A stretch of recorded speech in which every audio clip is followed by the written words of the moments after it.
Gloria a Dios. Hoy vamos a continuar con esta serie de enseñanzas que vamos a estar los próximos meses acerca de las bienaventuranzas. ¿Cuántos estuvieron la semana pasada, el viernes pasado? ¿Cuántos estuvieron aquí con nosotros? ¿Cuántos pudieron gozarse con nosotros y aprender acerca de este Sermón del Monte? Estamos iniciando este Sermón del Monte, capítulos 5, 6 y 7 del libro de Mateo. Capítulos 5, 6 y 7. Yo creo, ya les dije, que estos tres capítulos son claves para la vida cristiana. El Sermón del Monte es una serie de instrucciones para todo creyente, para este tiempo, para el ahora y para todos los creyentes, para todos los cristianos. Todo aquel que se considere cristiano tiene que vivir esta serie de enseñanzas. Todo lo que Jesús dejó estipulado en su palabra en estos tres preciosos capítulos son instrucciones para que usted y yo vivamos una vida de éxito, una vida de testimonio, una vida dando gloria y alabanza al Rey de toda la tierra, que es nuestro Señor Jesús. Es para que usted y yo podamos vivir una vida cristiana correcta. Y yo le dije la semana pasada, vamos a hacer un pequeño recordatorio para aquellos que no pudieron venir.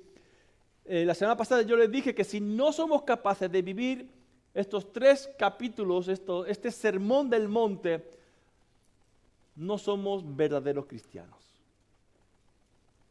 Ay, ay, ay, Chihuahua. ¿Por qué? Porque el Sermón del Monte, como vimos la semana pasada, comienza con las bienaventuranzas.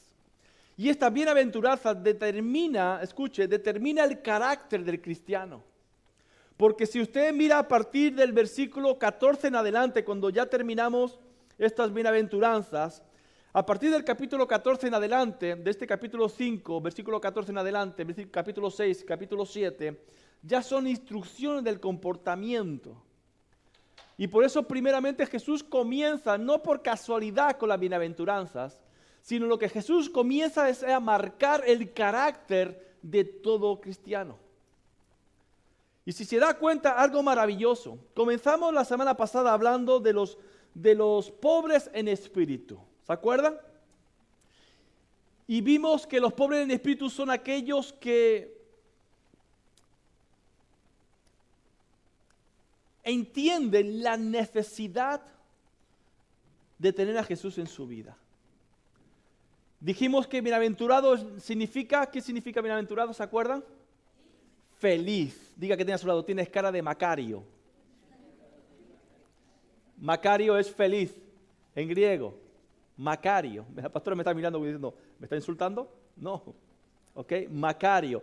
Pero tiene diferentes significados. Normalmente se traduce por feliz, pleno, dichoso. Y lo que más me encanta es supremamente bendecido. Y supremamente bendecido significa que hay un ser superior que te bendice. Entonces todo aquel que es pobre en espíritu es feliz. ¿Por qué? Porque hay alguien que lo bendice. ¿Estamos entendiendo eso? Y dijimos que la verdadera felicidad comienza cuando usted y yo hacemos una correcta evaluación de nuestras vidas. Y hablamos del Salmo 26, 2, donde el Señor, o el salmista en este caso, está diciendo a Dios, Señor, escudriñame. ¿Se acuerda la palabra en otra versión? Sondéame. ¿Se acuerdan? Y es meter una sonda dentro de nosotros para escudriñar lo más profundo, lo más íntimo de los pensamientos, y es ahí donde realmente vamos a ver si somos felices o no. Una de las características de los habitantes del reino de Dios, ¿cuántos habitantes del reino hay aquí? Amén. Es la felicidad. Es imposible que usted sea un habitante del reino, un hijo del rey y sea infeliz. Por eso vuelvo a repetir, diga que tiene a su lado, tienes cara de Macario, tienes cara de feliz. Amén. ¿Qué es ser pobre en espíritu? Vamos a recordar, ¿qué es ser pobre en espíritu?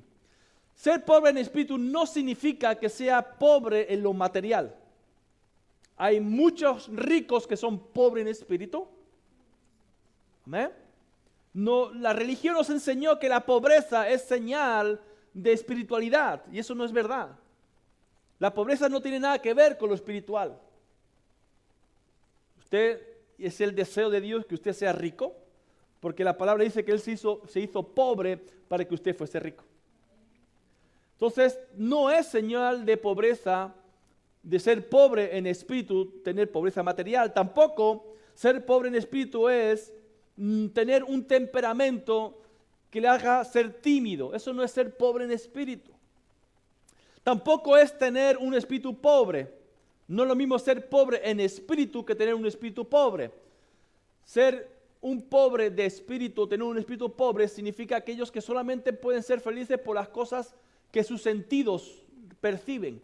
Solamente por lo que ven, por lo que tienen, por lo que pueden tocar, por lo que pueden saborear, no lo que pueden oír. Solamente son llenados, su vida es llenada porque sus sentidos son satisfechos. ¿Ok? ¿Estamos entendiendo ahí? Tampoco ser pobre en espíritu es tener palabras humildes. Eso no habla de ser pobre en espíritu. Yo hice una pregunta la semana pasada. ¿Qué es lo que puede hacer que una persona sea pobre? ¿Puede ser su apellido? ¿O puede ser su nacionalidad, su color de piel? No. Una persona es pobre por sus carencias. Y para poder entender ser pobre en espíritu, nos fuimos al original. Y había una palabra que yo le recalqué, yo espero que usted la tenga presente, que es la palabra tojos. Tojos. Diga fuerte, tojos. Porque tenemos que entender, primeramente, ser pobre en espíritu es necesario para poder entender las demás bienaventuranzas. ¿Ok? Porque hoy vamos a ver otra bienaventuranza bien hermosa. Versículo 4, vamos a estar analizando y meditando en ello. Pero primero tenemos que pasar por ser tojos, que tojos significa mendigo, significa pordiosero, impotente para enriquecer, uno que se agacha. Y vimos una de las parábolas de Jesús de el rico y Lázaro, ¿se acuerdan? Y ahí vimos esa palabra tojos, significa mendigo, una persona que reconoce que por sus propias cualidades, por sus propias métodos, no pueden alcanzar la riqueza, no puede alcanzar lo que es necesario. Una persona que es tojos, perdón, una persona tojos es aquella que entiende,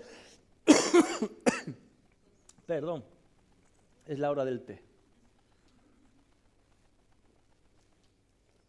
Es aquella que sabe que no es nada. Una persona tojos, pobre en espíritu, es aquella que no tiene nada, que sabe que no va a poder salir por sí mismo de esa situación, que no tiene nada que exigir. Eso es una persona pobre en espíritu.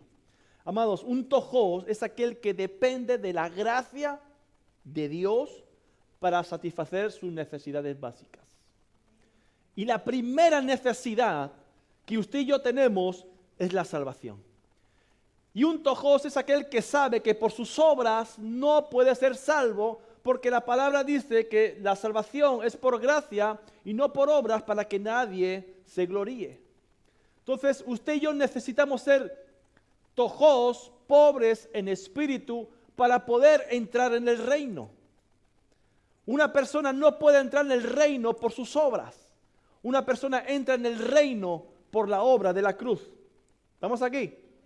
Y uno que es pobre en espíritu no se va a jactar de sus obras, sino que entiende que si no es por Jesús, tiene condenación eterna. ¿Entendemos eso? ¿Ok?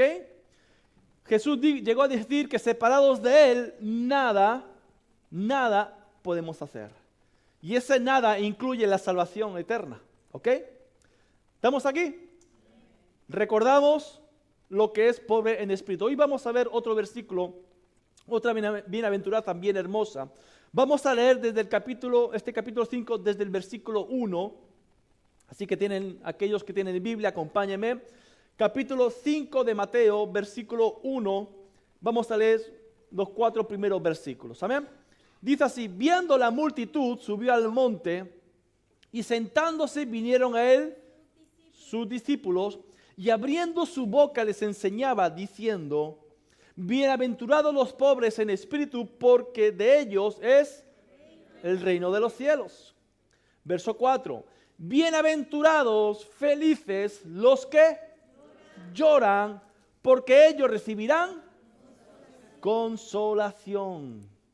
Bienaventurados los que lloran, porque ellos recibirán consolación. Esta palabra llorar habla de la actitud que usted y yo tenemos que tener al darnos cuenta de nuestra condición de pecadores delante de un Dios santo. Eso es llorar. No está hablando de un lloro natural, porque usted, ¿cuánto le gustan las películas románticas? ¿Usted llora con las películas románticas? Pero esa no es la bienaventuranza que Dios está diciendo aquí, ¿no? Ayer estábamos viendo una película cristiana hermosísima, un testimonio hermoso, se lo voy a recomendar, hermosísimo. Y yo vi a la pastora que hacía y lubricaba los ojos. Allá. Eso no se dice. Los hombres no lloramos. Escuche, ese tipo de lloro no está indicando aquí. Aquí está hablando de un llorar espiritual. Aquí la palabra para llorar, anote esta palabra porque también es importante, es la palabra penteo, con TH o penseo, se pronunciaría penseo o penteo con TH, que significa lamentación, llorar de luto, manifestaciones externas de dolor como golpearse el pecho. ¿Ok? Eso es penseo. Es decir, llorar es tener una verdadera tristeza por el pecado cometido.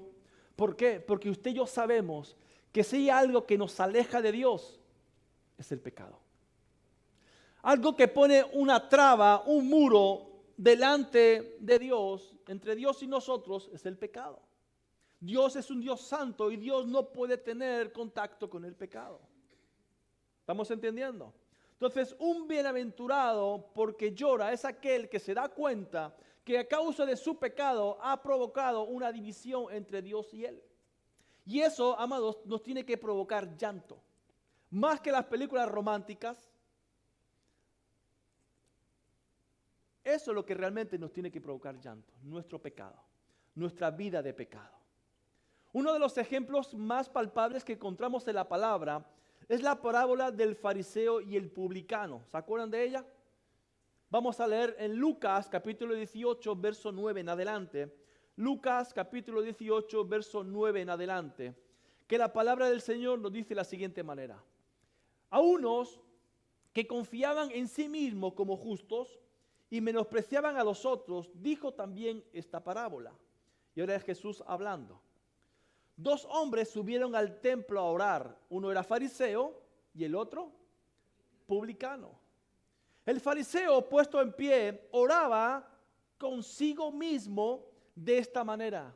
Dios, te doy gracias porque no soy como los otros hombres, ladrones, injustos, adúlteros, ni aun como este publicano. Ayuno 2 veces a la semana, doy diezmos de todo lo que gano. Mas el publicano, estando lejos, no quería ni aun alzar los ojos al cielo, sino que se golpeaba el pecho. ¿Qué palabra es esa? Penteo. Penteo. Se golpeaba el pecho, lloraba. ¿Ok? No es un llanto natural, es un llanto espiritual. Se lamentaba, ¿por qué? Porque él decía, Dios, sé propicio a mí, pecador. Os digo que éste descendió a su casa justificado antes que el otro, porque cualquiera que se enaltece será humillado, y el que se humilla será enaltecido. Fíjese la postura que tenía el fariseo. El fariseo dice que oraba consigo mismo. O sea, lo que el fariseo estaba haciendo era presentar sus credenciales delante de Dios. Él no iba a orar, sino que iba a informar a Dios de lo bueno que él era. Usted conoce a alguien, o quizás usted fue así, yo fui así. Yo no necesito de Dios porque yo soy bueno. Yo no necesito a Dios porque yo ayudo a la gente. Yo soy bueno. ¿Cuántos buenos son? Solo uno, dice la palabra, ¿no? Pero nosotros nos considerábamos y teníamos la misma actitud que este fariseo. Era bueno. Él presentaba sus credenciales a Dios. Dios, mira qué bueno que soy. Mira que no soy como estos de aquí. sino que yo ayuno 2 veces al día, o a la semana, perdón. Y además yo doy el diezmo de todo lo que gano. O sea, mira qué bueno que soy. ¿Usted sabía que es posible que usted y yo estemos orando, dirigiendo nuestras palabras a Dios, pero en realidad estemos orando a nosotros mismos? ¿Usted sabía que nuestro enfoque muchas veces está en nosotros y no en Dios? ¿Sabe un secreto para poder recibir? La palabra nos autoriza a pedir. Pedid y se os dará. Y todo lo que pidieres al Padre en mi nombre, Él lo dará. Dios nos habilita, nos da la autorización, la autoridad para poder orar y pedir y recibir. Pero ¿sabe cuál es un secreto? Yo pido, está claro, pero pido una vez, no pido más. ¿Sabe a qué hago? Pido por la necesidad de ustedes. Y yo oro por ustedes y Dios me da lo mío. Eso se llama intercesión. ¿Qué es lo primero que aprende un cristiano cuando se convierte? 2 cosas. El primero, aplaudir, y el segundo, pedir a Dios. Tiene que dar un paso más. Tiene que comenzar a pedir por los demás y Dios va a traer respuesta para lo suyo. Amén. ¿Cuántos intercesores hay aquí? Amén. Aleluya. Entonces, fíjese que cuando oramos, nuestra pasión está puesta en nuestra agenda y no en la agenda de Dios, no en lo que Dios quiere, sino en lo que nosotros queramos. Muchas veces nuestras oraciones, por muy buenas las palabras que tenga, siempre es, Señor, que sea mi voluntad y no, Señor, que sea tu voluntad. Y el fariseo justamente estaba orando así. Usted tiene que saber que la verdadera oración se dirige solamente a Dios. Fíjese qué postura tenía el fariseo. ¿Y qué postura tenía el publicano, el cobrador de impuestos, el que reconocía que era pecador? Fíjese qué postura. En el versículo 10 que hemos leído dice, Dios, te doy gracias porque no soy como los otros hombres. Perdón, esta es la postura del fariseo, perdón. No soy como los otros hombres. No soy como esos ladrones, no soy como esos injustos, no soy como esos adúlteros, ni siquiera como este publicano. Como esa chusma de gente. Yo soy mejor. O sea, la oración de este fariseo estaba lleno de adoración, pero no era una adoración para Dios. Él mismo se estaba autoadorando. Él mismo, o sea, la oración que estaba levantando no era ni siquiera para Dios, sino era para él. Jesús dice, un fariseo estaba orando para sí mismo. Muchas veces nuestras oraciones son así. Dile a que tenga a su lado, comienza a cambiar tu oración.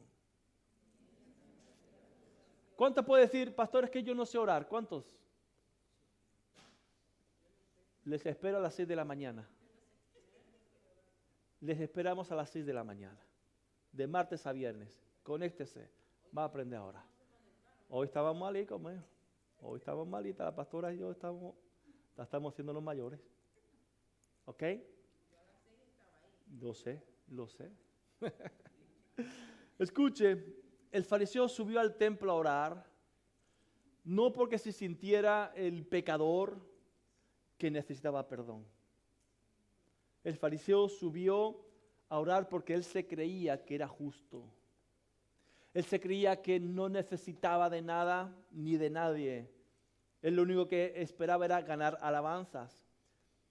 Él no siquiera se sentía como un tojos, como un pobre en espíritu, alguien que necesita que le extiendan la mano, que le extienda la misericordia. No se sentía como un mendigo. Él, fíjese el contraste. Dice que el publicano, estando de lejos, no quería ni siquiera alzar sus ojos al cielo. Fíjese qué cambio de postura. Uno realmente estaba poniendo toda su confianza en sí mismo, pero el publicano tenía una actitud tojos, humillado, reconociendo, ni siquiera se atrevía a mirar al cielo, a la presencia de Dios, sino que él agachaba la mirada reconociendo de que era pecador. El fariseo dependía de su propio poder, incluso de sus obras. Daba diezmo, ayunaba, pero el publicano era un tojos. El publicano dependía de la misericordia y del perdón de Dios. ¿Cuántos de aquí dependemos de eso? ¿Cuántos de aquí dependemos de la gracia, de la misericordia, del perdón de Dios, del favor de Dios, día tras día? Aquí el testimonio del líder Carlos, impresionante, me lo estaba contando ahí fuera. Todo lo que le ha pasado esta semana, se ha quedado corto, es cierto. Le cuesta más dar testimonio que escribirlos. Tiene 7 páginas con tanto testimonio, pero yo sé el corazón que él tiene y lo agradecido que le. Y algo que me encantó cuando llegó esta tarde, dice, no le voy a robar más la gloria a Dios. Porque cuando Dios hace algo en tu vida es para que lo cuentes. ¿Sabes qué significa testimonio? Que lo que te ha pasado a ti, también le puede pasar al otro. Y lo que le ha pasado al otro, también te puede pasar a ti. Dice la palabra en Apocalipsis que el espíritu de la profecía es el testimonio.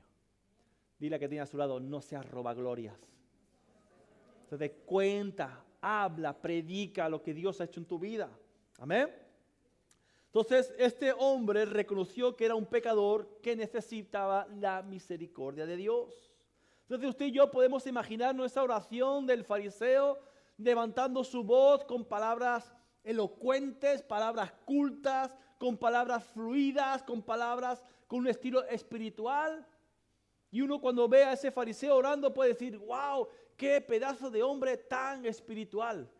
Qué bueno, qué hombre de Dios.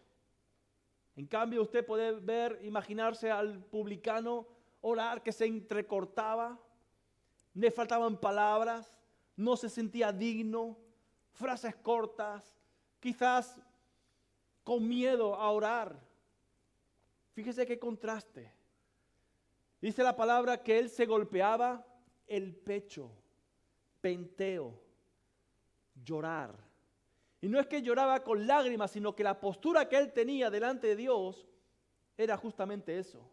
Y él se golpeaba el pecho y decía, Dios, sé propicio a mí, pecador. En otras palabras, ten compasión de mí. Yo soy pecador. Aquí el publicano pensó, o el fariseo pensó que no era como los otros. Él se pensaba que era mejor todavía. ¿Sabe una cosa? El publicano también pensó que no era como los otros, sino que pensó que era peor todavía. Fíjese que 2 posturas. Y lo que el Señor nos está hablando aquí en este sermón del monte, en esta bienaventuranza, bienaventurados los que lloran, porque ellos recibirán consolación. Está refiriendo a esta posición, a esta postura de gente que llora, que es consciente de su pecado. Fíjese, este publicano era tan consciente de su pecado, tan consciente de la corrupción que había en su corazón, que se golpeaba el pecho como castigo. Bienaventurados los que lloran, dice Jesús. Bienaventurados aquellos que, vuelvo a repetir, no está hablando de un llorar físico, sino de un llorar espiritual. Aquellos que ven los estragos que provoca el pecado en su propia vida, en su familia, en todo lo que le está rodeando, en sus hogares. Esos son los que realmente son los que tienen que llorar, que se han de dar cuenta de lo que el pecado está haciendo en su vida. Y están pidiendo misericordia de Dios. Está pidiendo la gracia de Dios en sus vidas. Eso es aquel que llora. Este llorar espiritual, escuche, genera un cambio de actitud. ¿Y cómo se llama eso? Arrepentimiento. Los pobres de espíritu son aquellos que se arrepienten. Porque arrepentimiento, como comenzó a predicar Juan el Bautista, es hacer fruto de arrepentimiento. Demostrar con vuestros hechos que realmente os había arrepentido. Que realmente no se trata de una tristeza del corazón, sino que realmente hay un cambio, hay cambio de actitud. Uno se da cuenta de que el pecado está destruyendo su vida, está destruyendo su relación con Dios, está afectando a su casa. Escuche, algo que usted tiene que entender, que su pecado no solamente le afecta a usted, su pecado también le afecta a sus hijos. Su pecado le afecta incluso a la iglesia. ¿Se acuerdan del pecado de Acán? Tuvieron una victoria, entraron a la tierra prometida y tuvieron una victoria sobrenatural derribando los muros de Jericó con tan solo un grito. ¿Se acuerdan? Gritaron, se derribaron los muros, entraron, conquistaron. Y después fueron a pelear con una tribu mucho más pequeña, la tribu de Ai, o la ciudad de Ai. No, vamos a subir con pocos porque vamos a poder. Y salieron derrotados. ¿Sabes por qué? Porque había anatema, había pecado dentro del campamento de Israel. Por culpa de un hombre, Acán, sufrió la derrota y murieron gente inocente. Escuche, a causa de su pecado, mucha gente se ve involucrada. Mucha gente paga las consecuencias. ¿Estamos aquí? Amén. Entonces, el pecado es mucho más, escuche, es mucho más, ¿cómo puedo decirle? Peligroso, no solamente para su vida, sino para lo que le están rodeando. Y ese pecado produce tristeza en el corazón. Usted sabe, ya le conté hace unos días atrás que hay dos tipos de tristezas en la Biblia. En 2 Corintios 7:10 habla de dos tristezas en la vida del hombre. Dice este versículo, porque la tristeza que es según Dios, la tristeza que es según Dios produce ¿qué? Arrepentimiento para salvación, de la que no hay que arrepentirse. Es decir, hay una tristeza que te produce arrepentimiento. ¿Por qué? Porque reconoces que tu pecado te aparta de Dios. Y ese arrepentimiento de tu pecado te trae salvación. Y no te tienes que arrepentir por eso. No te tienes que arrepentir de haberte arrepentido para tener salvación. ¿Ok?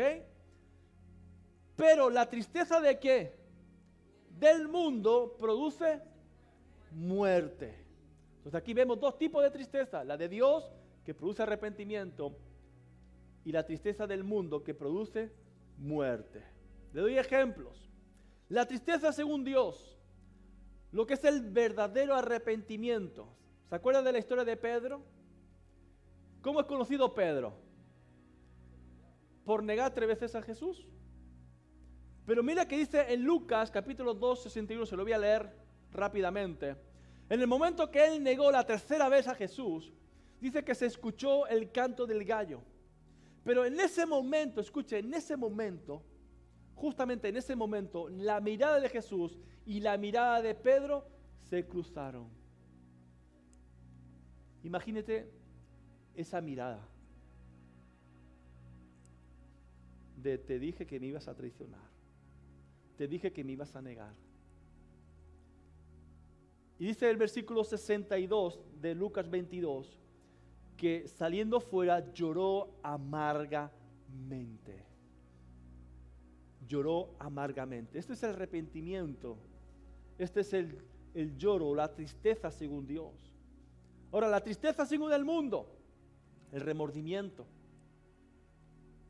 ¿Se acuerdan de Judas? ¿Qué hizo Judas? ¿Cómo? Vendió a Jesús por ¿cuántas monedas? 30 monedas de plata. ¿Y qué hizo después cuando él se dio cuenta de lo que había hecho? ¿Qué fue lo que hizo? Pero antes de ahorcarse, no, fue a devolver las monedas. Fue a devolver las monedas. Entonces aquí vemos un remordimiento de Judas. Si se hubiera arrepentido, hubiera tenido otra actitud. El arrepentimiento, amados, te cambia la vida. Te lo voy a repetir. El arrepentimiento te cambia la vida. Porque vemos que Pedro se levantó. Tuvo un encuentro con Jesús. Jesús le dijo, Pedro, ¿tú me amas? 3 veces le preguntó. Las mismas 3 veces que le negó, Jesús le dijo, ¿tú me amas? Y ahí vemos como Pedro se levantó y comenzó a predicar el evangelio. Y fue un hombre tremendo de Dios. En cambio, ¿qué es lo que hizo Judas? El remordimiento. No te deja vivir. Se ahorcó. Te lo voy a repetir, el arrepentimiento te cambia la vida, el remordimiento no te deja vivir. Está uno siempre pensando con lo que ha hecho, te quita la paz, te quita la felicidad, te va matando poco a poco. Judas se ahorcó. Entonces lo que Jesús nos está diciendo aquí, bienaventurados los que lloran, es que somos bienaventurados cuando nuestras lágrimas se deben a causa del arrepentimiento por el pecado. Eso es lo que Jesús está diciendo aquí. ¿Sabes por qué? Porque el arrepentimiento te lleva a la cruz. El arrepentimiento te hace entender que fueron tus pecados, mis pecados, que llevaron a Jesús a la cruz. Y entender eso, darse cuenta de eso, tiene que provocar llanto, lágrimas. ¿Estamos aquí? Ahora, a los que lloran por su pecado, aquellos que entienden que su condición es de pecador, hay una promesa hermosa. Se les promete consolación. Bienaventurados los que lloran porque ellos recibirán consolación. Y esta palabra consolar es del griego parakaleo. ¿Y a quién se le llama paracletos? Al Espíritu Santo. Y Jesús dijo, es necesario que yo me vaya para que venga el Consolador, el Paracletos. ¿Y qué significa Paracletos? Parakaleo. Significa confortar, dar fuerzas. Entonces el papel, la función del Espíritu Santo es dar testimonio de Jesús, es dar gloria a Jesús, pero también en la vida del creyente es confortar, es dar fuerzas. Jesús está diciendo, bienaventurados aquellos que se han dado cuenta que a causa de su pecado se están apartando de Dios. Que a causa de su pecado están entregando a Jesús. Que a causa de su pecado están yendo a la muerte. Pero bienaventurados aquellos que están llorando porque van a recibir consolación, van a recibir fuerzas, van a recibir confort, van a recibir paz. ¿Qué es lo que necesita hoy día el hombre? La paz de Dios, el shalom de Dios. Y eso lo trae el Espíritu Santo de Dios. Aleluya.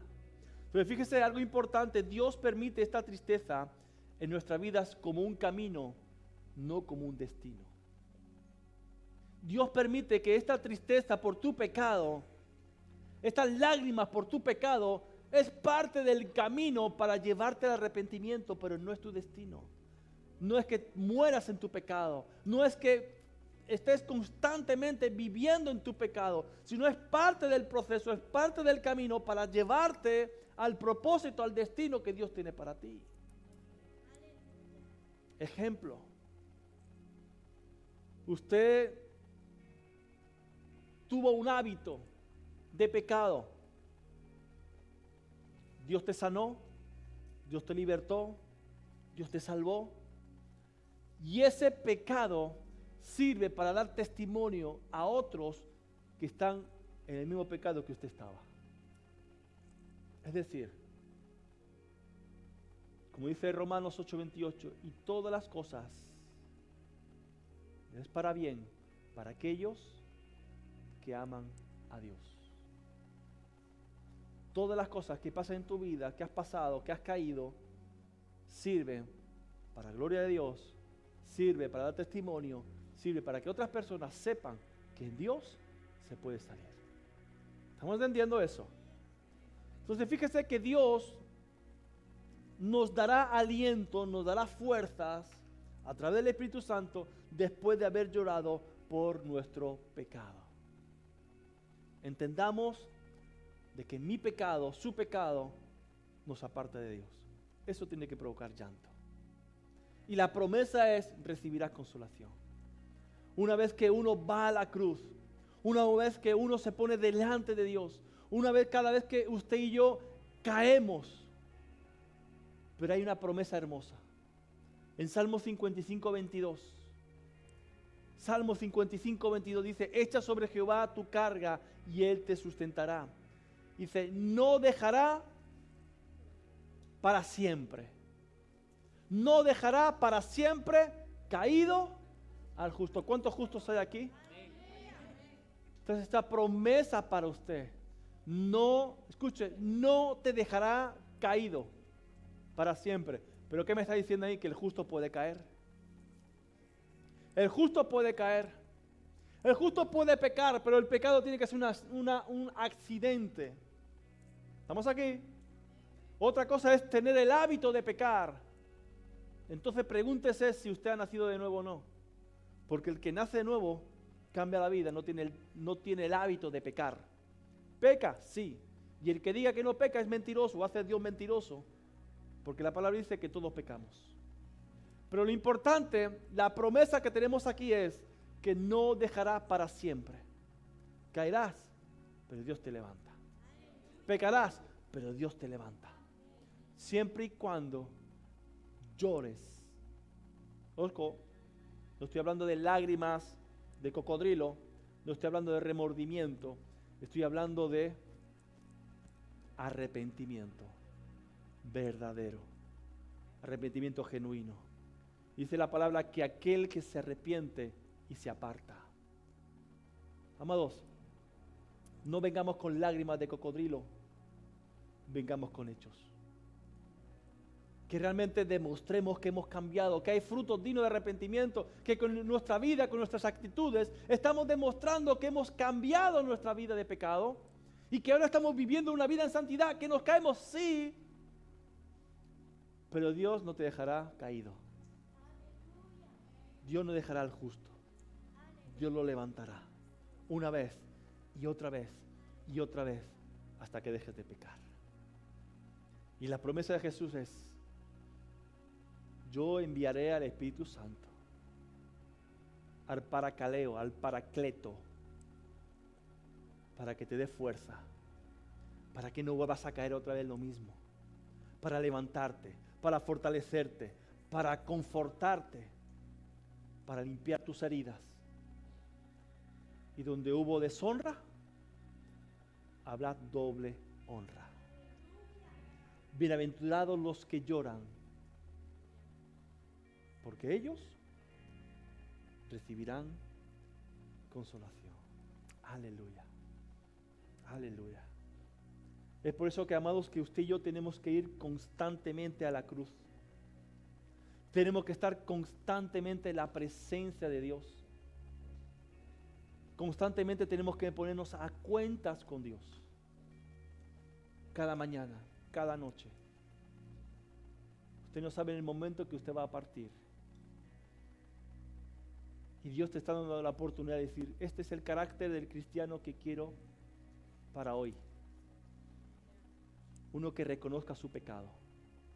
Uno que sea un tojos, un mendigo que reconozca que no puede hacer nada para librarse de su pecado, sino que depende de la gracia de Dios a través del perdón, a través de la confesión del pecado, yendo a la cruz. ¿Cuántos quieren ir a la cruz? Póngase de pie entonces. Vamos a orar al Señor y vamos a presentarnos delante de Dios. Vamos a ir a la cruz. Yo no sé qué